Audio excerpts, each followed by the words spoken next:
Bismillahirrahmanirrahim. Assalamualaikum warahmatullahi ta'ala wabarakatuh. Perkenalkan, nama saya Jihan Nur Sakinah, NIM 1801698.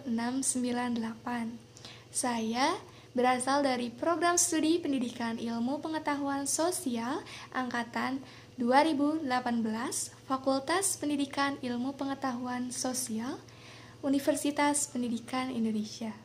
Di sini saya akan memaparkan tentang model pembelajaran WorldSquare yang mana untuk memenuhi salah satu tugas mata kuliah strategi pembelajaran IPS. Sebelum pada pemaparan materi di sini saya akan memberitahukan ada 5 poin yang akan saya sampaikan.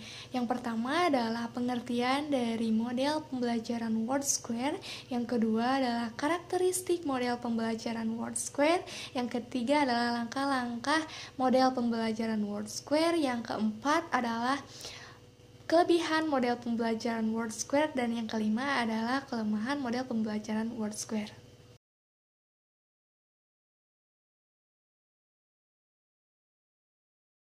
Baik, pertama di sini saya akan menjelaskan tentang pengertian model pembelajaran WorldSquare.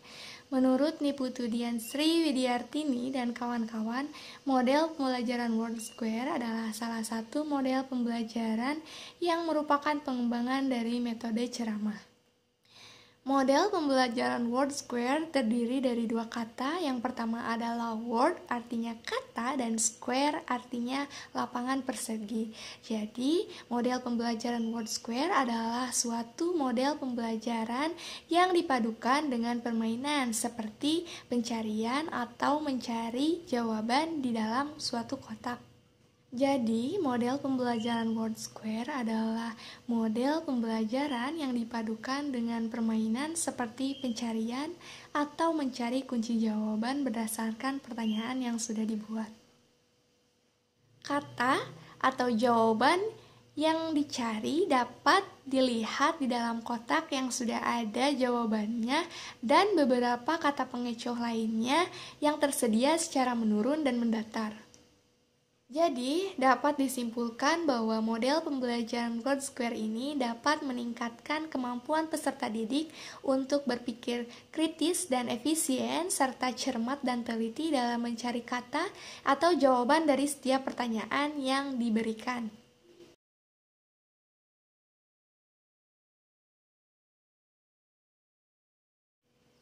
Yang kedua adalah karakteristik model pembelajaran WorldSquare. Terdapat 5 karakteristik model atau metode pembelajaran WorldSquare. Yang pertama adalah model pembelajaran WorldSquare ini mampu sebagai pendorong dan penguat siswa terhadap materi yang telah disampaikan.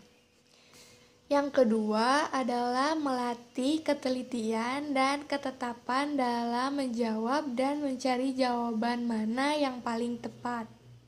Yang ketiga adalah mendorong siswa untuk berpikir efektif terhadap jawaban yang paling tepat.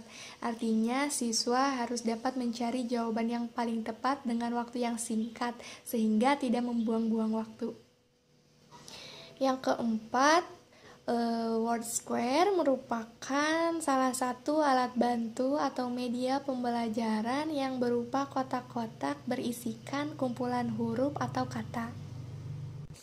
Nah, karakteristik yang kelima adalah mengajak siswa untuk mengamati objek yang diperlukan dengan menggunakan lembar kegiatan WorldSquare. Baik.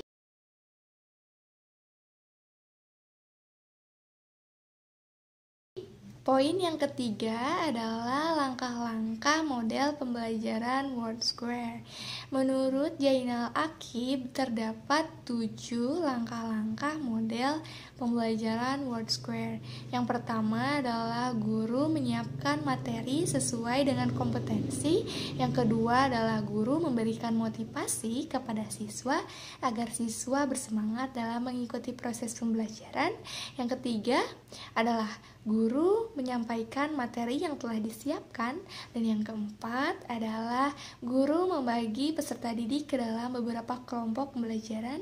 Yang kelima adalah guru memberikan lembar kerja berupa soal dan jawaban di dalam kotak yang terdapat jawaban teracak. Yang keenam adalah siswa diperintahkan untuk mengerjakan dan menjawab soal, kemudian melingkari kata sesuai dengan jawaban secara horizontal, vertikal, dan diagonal. Nah, yang terakhir adalah memberikan poin kepada setiap jawaban yang benar.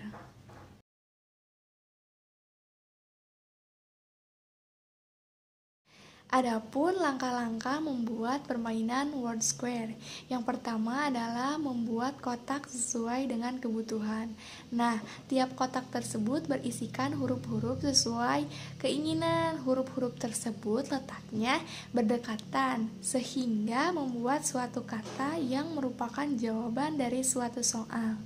Nah, sedangkan fungsi huruf yang lain adalah sebagai pengecoh.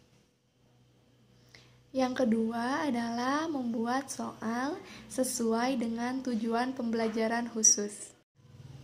Soal-soal yang dibuat harus sesuai dengan tujuan pembelajaran, khususnya agar tidak melenceng dari materi yang sedang dilaksanakan atau disampaikan. Nah, soal-soal tersebut harus sesuai dengan kemampuan peserta didik agar tercapai secara maksimal. Adapun contoh model pembelajaran word square sebagai berikut.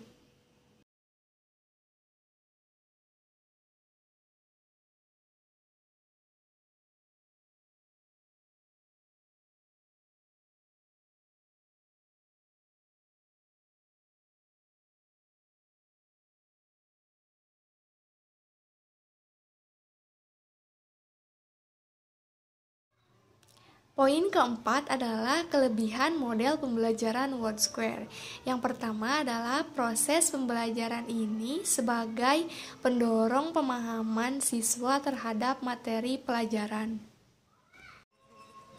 Yang kedua adalah melatih siswa untuk disiplin. Yang ketiga adalah sebagai latihan untuk berpikir kritis dan teliti.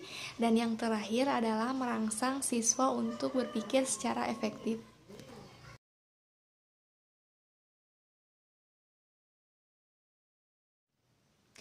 Poin yang terakhir adalah kelemahan model pembelajaran word square.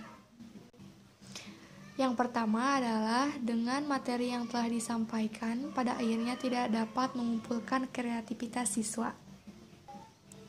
Yang kedua adalah siswa hanya tinggal menerima bahan mentah. Yang terakhir adalah siswa tidak dapat mengembangkan materi yang ada dengan kemampuan atau potensi yang dimiliki. Jadi, dapat disimpulkan bahwa model pembelajaran word square ini adalah model pembelajaran yang merupakan pengembangan dari metode ceramah.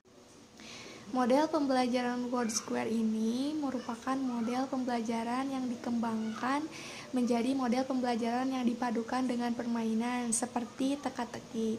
Contohnya misalkan materi yang disampaikan ini disampaikan melalui permainan teka-teki tersebut sehingga siswa dapat memahaminya secara langsung. Tujuannya adalah untuk meningkatkan kemampuan berpikir kritis dan teliti serta efisien dan efektif bagi peserta didik.